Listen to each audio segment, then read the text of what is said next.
Peut-être que vous venez de commencer l'instruction en famille ou peut-être envisagez-vous d'instruire votre enfant à la maison, mais vous vous retrouvez face à la nouveauté, vous vous posez beaucoup de questions et vous ne savez pas par quoi commencer. Alors je vous rassure, toutes les familles, même celles qui ont le plus d'expérience dans l'instruction en famille, ont commencé en tâtonnant. Je suis Flore-Hélène, je suis la maman de 3 enfants que j'instruis à la maison depuis 5 ans et aujourd'hui, même si je n'ai pas de méthode miracle à vous donner, je vais vous livrer quelques secrets qui pourront vous aider. Voici les 5 étapes pour commencer l'instruction en famille sereinement.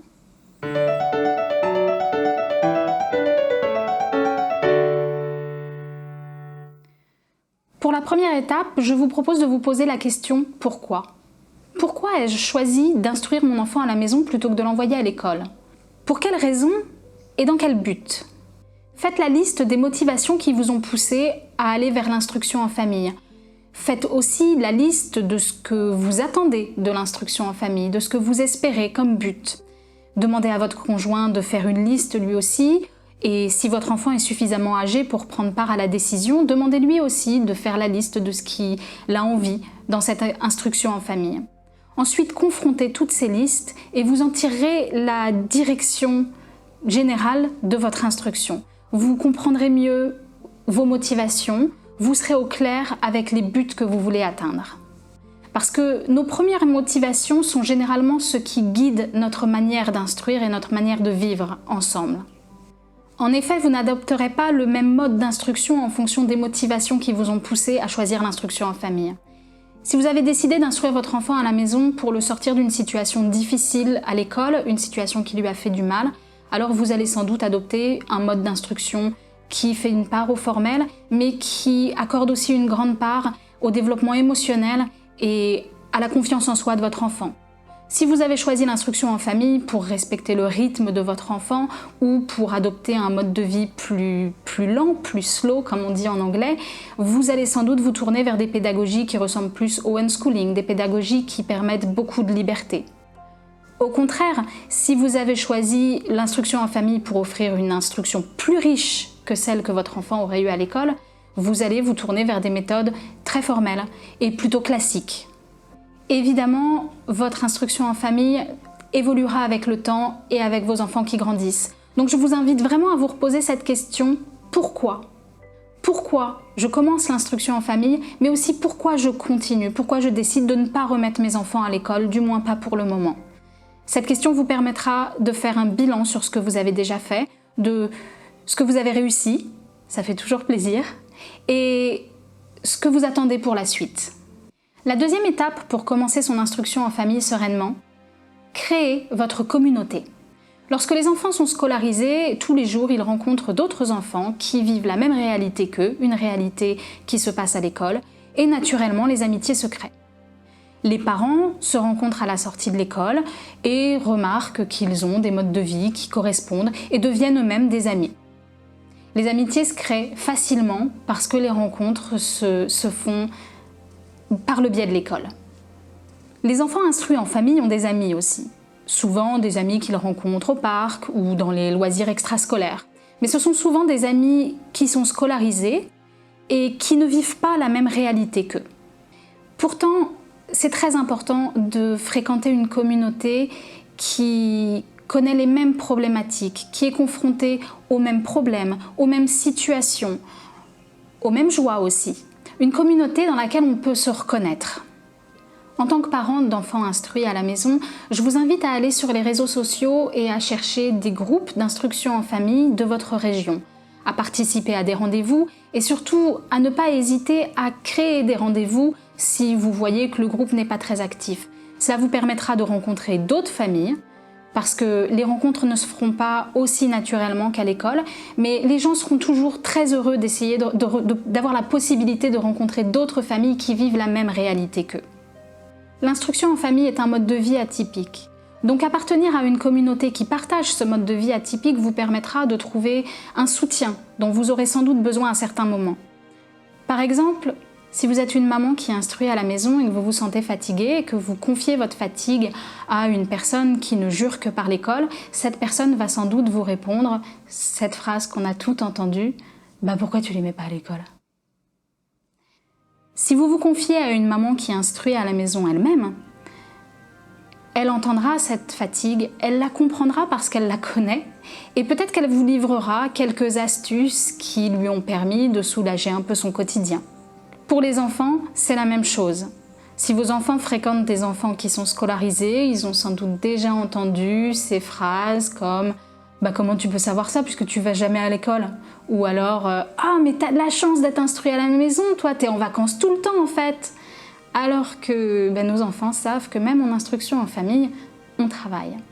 Lorsqu'ils rencontrent des enfants qui sont instruits à la maison, les rencontres se font de manière plus douce. Ils ne font pas face à ce genre d'a priori et c'est parfois reposant pour eux. On arrive à la 3e étape. Alors, vous vous êtes posé la question de pourquoi vous instruisiez vos enfants à la maison. Vous avez créé une petite communauté et aujourd'hui, il est temps de vous mettre au clair avec la loi de l'endroit où vous vivez. Je ne vais pas développer cette partie parce que les lois sur l'instruction en famille sont très différentes en fonction de l'endroit du monde dans lequel on vit. En revanche, pour cette 3e étape, votre communauté est déjà votre meilleur allié. Dans cette communauté, vous allez trouver des parents qui instruisent déjà depuis longtemps, qui savent exactement quelles sont les lois de votre région et qui pourront vous aider dans toutes vos démarches. Pour la 4e étape, posez-vous une question simple. Pour qui est-ce que je fais l'instruction en famille ?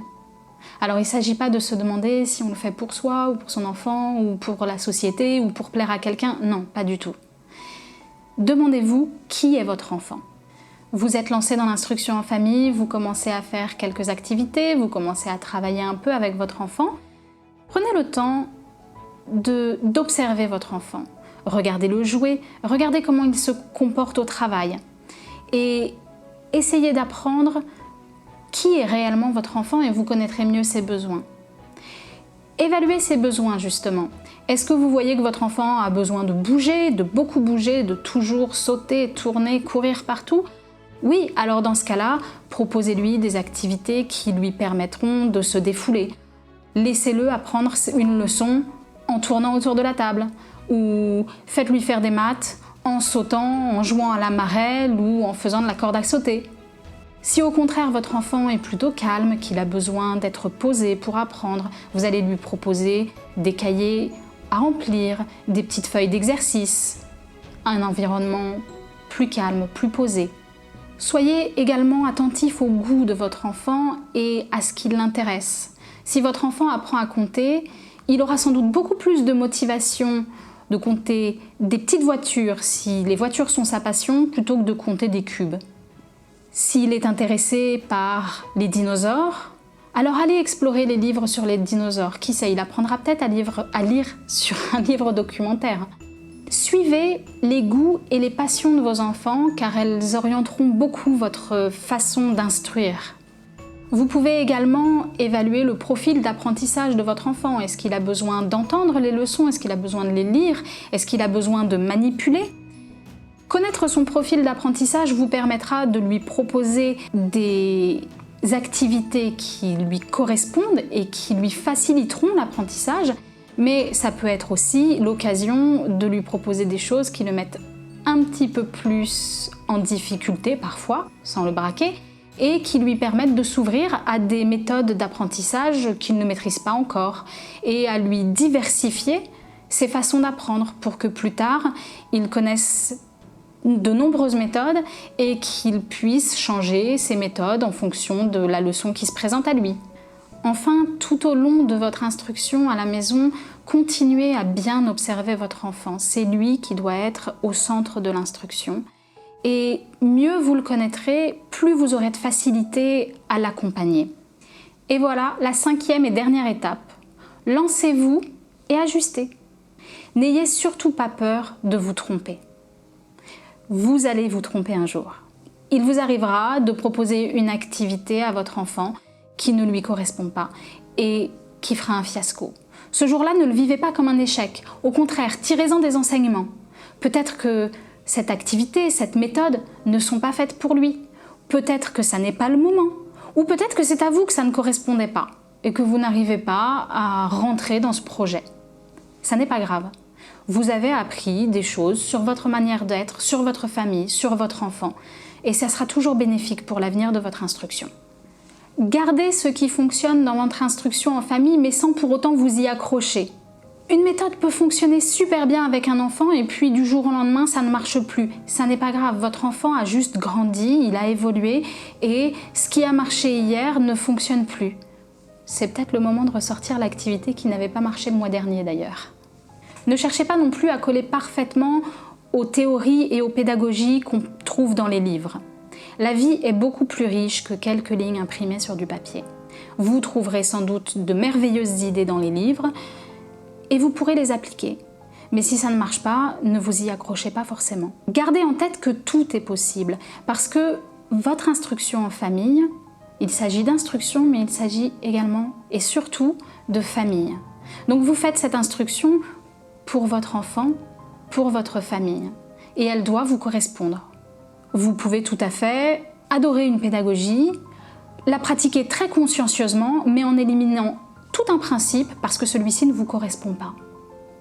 Vous pouvez aussi prendre un petit peu par-ci par-là de différentes pédagogies et faire votre instruction à votre sauce. Et c'est sans doute ce qui va arriver au fur et à mesure des années parce que votre instruction sera vivante et va suivre l'évolution de votre famille. Et justement, vous pouvez avoir suivi une pédagogie qui vous correspondait totalement quand vos enfants étaient petits et finalement changer pour une autre pédagogie ou pour un autre mode d'instruction parce que ça ne vous correspond plus tout simplement. Gardez en tête que vous pouvez faire ce qui vous correspond et vous devez faire ce qui correspond à votre enfant et à votre famille. Donc, ne figez jamais votre instruction. Voilà, vous êtes prêt à vous lancer dans l'instruction en famille sereinement. Gardez en tête que votre instruction ne cessera d'évoluer, tout simplement parce qu'elle suivra l'évolution de vos enfants et de vos familles. Rappelez-vous également que tout est possible dans l'instruction en famille, parce que chaque famille, chaque enfant est unique. Et l'instruction en famille vous permet de trouver la méthode qui correspond le mieux à chacun, à un temps donné. Ayez confiance en votre enfant et ayez confiance en vous.